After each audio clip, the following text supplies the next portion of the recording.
Hello guys, welcome back our channel. ఈ వీడియోలో మనం సోలో లెవెలింగ్ రాగ్నరాక్ గురించి మాట్లాడుకోబోతున్నాం. అండ్ చాప్టర్ 1 నుంచి చాప్టర్ 5 వరకు ఎక్స్ప్లెయిన్ చేస్తున్నాం. ఈ వీడియో మీకు నచ్చినట్లయితే లైక్ చేయండి, షేర్ చేయండి, సబ్స్క్రైబ్ చేయండి. అండ్ సోలో లెవెలింగ్ పర్టికులర్గా ఎందుకు చేస్తున్నానంటే రీజన్ ఈ వీడియో ఎండింగ్లో చెప్తాను. అండ్ ఇప్పుడైతే ఎక్స్ప్లెనేషన్ మొదలెడదాం. సోలో లెవెలింగ్ మాంగా ఎండింగ్లో మన జిన్హు ఎర్త్ నుంచి స్కైకి వెళ్ళడంతో మన మాంగా కంప్లీట్ అవుతుంది. అండ్ దానికి కంటిన్యూగా ఈ స్టోరీ జరుగుతుంది.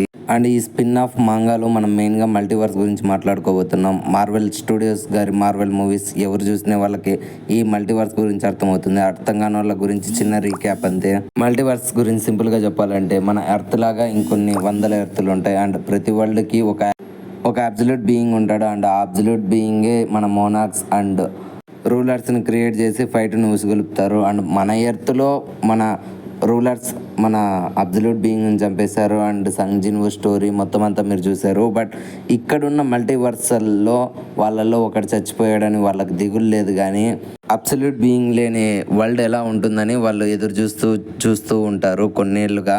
అండ్ వాళ్ళు రావాల్సిన టైం వస్తుంది. అండ్ ఆ ఆరాన్ని ఫీల్ అయిన మన సంగ్ జిన్వూ వాళ్ళని ఆపాలని స్కైలోకి వెళ్ళిపోతాడు. ఐ మీన్ అవుటర్ స్పేస్కి, వేరే యూనివర్స్ అని చెప్పొచ్చు. అండ్ అదర్ యూనివర్స్లో ఉన్న అబ్సల్యూట్ బీయింగ్స్తో ఫైట్ చేస్తున్నాడని కూడా చెప్పొచ్చు. అండ్ ఈ వరల్డ్ని కాపాడే పని మనం ఇప్పుడు సంగ్ జిన్హూ కొడుకైన సుహో మీద పడింది. అండ్ ఆ స్టోరీని ఇప్పుడు మనం ఈ వీడియోలో మాట్లాడుకోబోతున్నాం.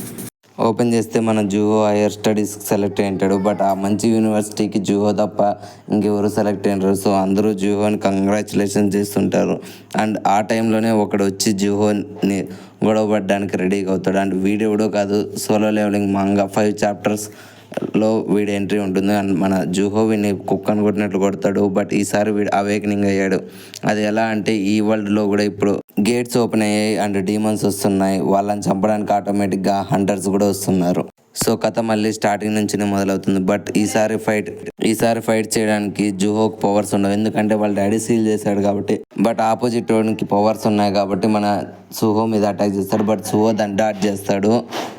ఆ దెబ్బ పక్కనే ఉండ లాకర్ రూమ్ తగులుతుంది. అంతే, దెబ్బకి ఆ లాకర్ రూమ్ బ్లాస్ట్ అవుతుంది. దెబ్బకి అందరితో పాటు మన సుహో కూడా ఫుల్గా షాక్ అవుతాడు అండ్ డిప్రెస్ ఫీల్ అవుతాడు.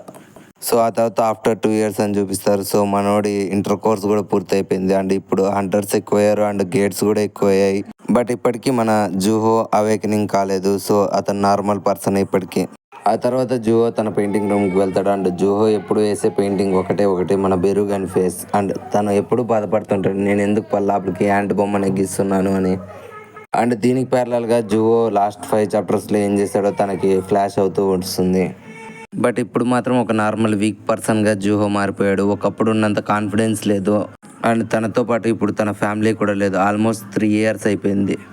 సో జూహో ఎప్పుడు తన ఫ్యామిలీ గురించి, తన చిన్నప్పటి నుంచి తను ఎలా బిహేవ్ చేశాడు, అండ్ స్కూల్లో ఉన్నప్పుడు అంత కాన్ఫిడెంట్గా ఉన్న మన సుహో ఎందుకో ఇప్పుడు ఇంత మూడిగా అయ్యాడు, అసలు వాళ్ళ నాన్న ఎక్కడికి వెళ్ళాడు, వాళ్ళ అమ్మ ఎక్కడికి వెళ్ళింది అని మన సుహోకి ఎప్పుడు తన మైండ్లో మెదిలే ఆలోచనలు తిరుగుతూ ఉంటాయి. సో దాంతో మన జూహో చాలా వీక్గా మారిపోతాడు. అప్పుడే ఒక డంజన్ని క్లియర్ చేసిన మన హంటర్స్ గ్రూప్ బయటకు వస్తుంది. అండ్ వాళ్ళల్లో ఒకడికి చిన్న గాయం అవుతుంది. అండ్ అక్కడ ఉండే డీమన్స్ ముందు మాదిరి లేకుండా ఇప్పుడు మనుషుల్లా మారాయి. అండ్ అవి కూడా వీక్ డీమన్స్ అని వాళ్ళు మెన్షన్ చేస్తారు. బట్ అక్కడున్న ఒక పర్సన్కి తన గాయం నుంచి లో ఫ్లేమ్స్ వచ్చి అతను డీమన్గా మారిపోతాడు. అండ్ డీమన్గా మారిన వ్యక్తి అందరినీ చంపేస్తాడు. వాళ్ళని కూడా డీమన్స్గా మారుస్తారు. యాజ్ లైక్ ఒక జాంబీ కరిస్తే ఎలా అందరూ జాంబీలుగా మారుతారో అలాగా. ఇదంతా మన సుహో ఉండే ప్లేస్లోనే జరుగుతుంది. అండ్ దాన్ని చూసిన మన సుహో భయపడతాడు. బట్ తనని కాపాడడానికి ఉంటారు అన్నట్లు ఎవరో ఒకరు తను ధైర్యంగా ఉంటాడు. బట్ వెంటనే అక్కడికి ఓ డీమన్ వచ్చి వాళ్ళ మీద అటాక్ చేస్తుంటారు. అప్పుడు ఒక అమ్మాయి గాయం తగిలితే ఆ అమ్మాయి కాపాడమని ఎంత అడిగినా మన సుహో పరిగెత్తుకుంటూ పారిపోతాడు, ఎందుకు భయపడి. ఆ తర్వాత తన తండ్రి ఉంటే ఇలా చేయడని చెప్పి అది ఒక మూర్ఖపు ఆలోచన అని తన తండ్రిని గుర్తు చేసుకొని మన సుహో మళ్ళీ రిటర్న్ వచ్చి ఆ అమ్మాయిని కాపాడతాడు. అండ్ ఆ డీమన్ మీద అటాక్ చేస్తాడు. అండ్ ఇక్కడి నుంచి అసలు కథ మొదలైంది. ఆ నోటీస్ పీరియడ్లో నువ్వు వీక్ని దాటావు, సో ఇప్పుడు నువ్వు ప్లేయర్ అవుతున్నావు అండ్ యాక్సెప్ట్ ది క్విస్ట్ అని వస్తుంది. సో మనోడు ప్లేయర్ అయిపోయినట్లు అండ్ లెవెల్ అప్ కూడా అవుతాడు. అండ్ తన ఫ్లాషెస్ అన్నీ నిజమవుతున్నాయని తనకు అర్థమవుతుంది. లేదా ఇది డ్రీమా అని ఇంకోసారి కలగంటున్నాడు అనుకుంటాడు. అప్పుడు తనకి సిస్టమ్ చెప్తుంది, ఇది నిజమే అండ్ నీకు ఉండేది ఒకటే లైఫ్ అండ్ నువ్వు లెవెల్ అప్ కావాలి అని. అప్పుడు సూహో చూస్తే టైం అంతా ఒక్క సెకండ్ స్ట్రక్ అయిపోయి ఉంటుంది అండ్ అప్పుడు అర్థం చేసుకుంటాడు, యాక్సెప్ట్ చేస్తాడు, తను ప్లేయర్ అవుతాడు అండ్ ఇప్పటి నుంచి అసలైన రచ్చ మొదలవుతుంది. తో తనకు క్విస్ట్ కూడా వస్తుంది ఆ డీమోని చంపేమని. సో దాన్ని చంపేస్తాడు అండ్ దాని పేరు కూడా ఇక్కడ మెన్షన్ చేశారు. సో దీన్ని బట్టి ఈసారి సోలో లెవెలింగ్ ఎలాగైనా మారుతుంది. బట్ మనకు మాత్రం ఒకటే బాధ, ఇంకా సోలో లెవెలింగ్ సీజన్ 1 రిలీజ్ అయింది, ఇంకా షాడోసే రాలేదు. బట్ ఇక్కడ మనం చూస్తే వాళ్ళ కొడుకు జీవితాన్ని చెప్పేబోతున్నాం. Now back to the chapter. తనని కాపాడడానికి మన సుహో కష్టపడి ఆ డీమన్ మీద అటాక్ చేస్తాడు. ఆ డీమన్ చచ్చిపోతుందని మనోడికి రివార్డ్ కూడా వస్తుంది. సో మనోడికి గాయం తగ్గిపోతుంది. వాళ్ళ నాన్న మాదిరి విషము అతన్ని ఏది చంపలేదు. ఆ తర్వాత 2 డీమన్స్ వెంటనే తన మీద అటాక్ చేస్తాయి అండ్ ఆ డీమన్స్ 2 పవర్ఫుల్గా ఉంటాయి. సో ఒకదాన్ని స్ట్రెంగ్త్తో అటాక్ చేద్దాం అనుకుంటాడు కానీ అది కుదరని పని. సో తన ముందు పవర్ మొత్తాన్నింటినీ స్ట్రెంగ్త్లే కలగలుపుకొని ఆ డీమన్పై అటాక్ చేస్తాడు. దెబ్బకి అది చచ్చూరుకుంటుంది అండ్ మన జిన్హో లెవలప్ అవుతాడు. అంటే ఇంకో డీమన్ మన సుహో కంటే ఫుల్ స్ట్రెంగ్త్గా ఉంటుంది. సో దాన్ని మాత్రం మన సుహో ఎంత ట్రై చేసినా చంపలేడు. సో సి ర్యాంక్ హంటర్స్ వస్తే తప్ప నుంచి దాన్ని చంపలేరు. సో సి ర్యాంక్ హంటర్స్ కోసం వెతుకుతుంటారు. మన జిహో మాత్రం పారిపోతుంటాడు, ఎందుకంటే తను అలాగే వెళ్తే తను చచ్చిపోతాడు కాబట్టి ఆ డీమన్ చేతిలో.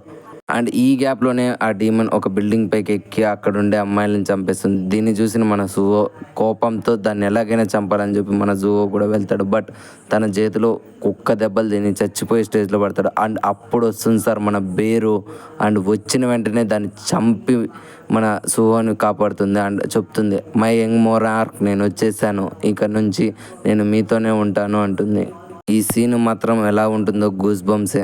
Now back to the chapter. మనోడు హాస్పిటల్లో లేస్తాడు అండ్ అప్పుడే తనకు బేరు ఒక చిన్నగా చీమ మాదిరి కనపడుతుంది అండ్ అప్పుడు అర్థమవుతుంది తను చిన్నప్పటి నుంచి ఏమేమి మర్చిపోయాడు అన్నీ తనకు గుర్తొస్తాయి అండ్ తనకు ఫ్లాష్ అవుతూ ఉంటాయి. అప్పుడే తన అంకుల్ ఫోన్ చేస్తాడు, నువ్వు జాగ్రత్తగా ఉండేది లేదా అని తనని తిడతాడు. బట్ సో అప్పుడే జూహో టీవీలో ఓపెన్ చేస్తే ఆ స్కూల్ బిల్డింగ్లో అక్కడ ఆ డీమన్ ఎవరు చంపారో తెలియదు. బహుశా ఆ డీమన్సే కొట్టుకొని చచ్చిపోయాయని అందరూ భావిస్తారు. బికాజ్ బేరు గురించి ఎవరికి తెలియదు కాబట్టి అండ్ బేరు చాలా పవర్ఫుల్ కాబట్టి.